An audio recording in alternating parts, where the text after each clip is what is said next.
Hi, good evening. I am from Because It's Silver. ನಮ್ಮ showroom ಎಲ್ಲಿದೆ ಅಂತ ನೀವು ಯೋಚನೆ ಮಾಡ್ತಾ ಇರ್ಬೋದು. 9th Main 600 HSR ಲೇಔಟಲ್ಲಿದೆ.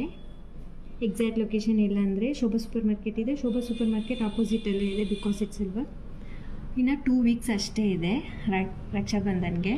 ಸೊ ನಮ್ಮ ಹತ್ರ ಇವಾಗ ಬೇರೆ designs last week 2 weeks live ಬಂದಿದ್ವಿ, ಡಿಫ್ರೆಂಟ್ ಡಿಸೈನ್ಸ್ ಬಂದಿದ್ವಿ. ಈ ವೀಕು ನಾನು ರಾಖೀಸೇ ತಂದಿದ್ದೀನಿ ಆ್ಯಂಡ್ ಡಿಫ್ರೆಂಟ್ ಡಿಸೈನ್ಸ್ ಇದೆ, ನೀವು ನೋಡ್ಬೋದು. ಜಸ್ಟ್ ನಾನಾದರೆ ಇವಾಗ 5 ಡಿಸೈನ್ಸ್ ಅಷ್ಟೇ ತೋರಿಸ್ತಿದ್ದೀನಿ. ಇನ್ನು ಜಾಸ್ತಿ ಡಿಸೈನ್ಸ್ ನೀವು ನೋಡಬೇಕು ಅಂದರೆ ನಮ್ಮದು ವೆಬ್ಸೈಟ್ ಇದೆ, ವೆಬ್ಸೈಟಲ್ಲಿ ನೀವು ಹೋಗಿ ನೋಡ್ಬೋದು ಎಲ್ಲ ಡಿಸೈನ್ಸ್.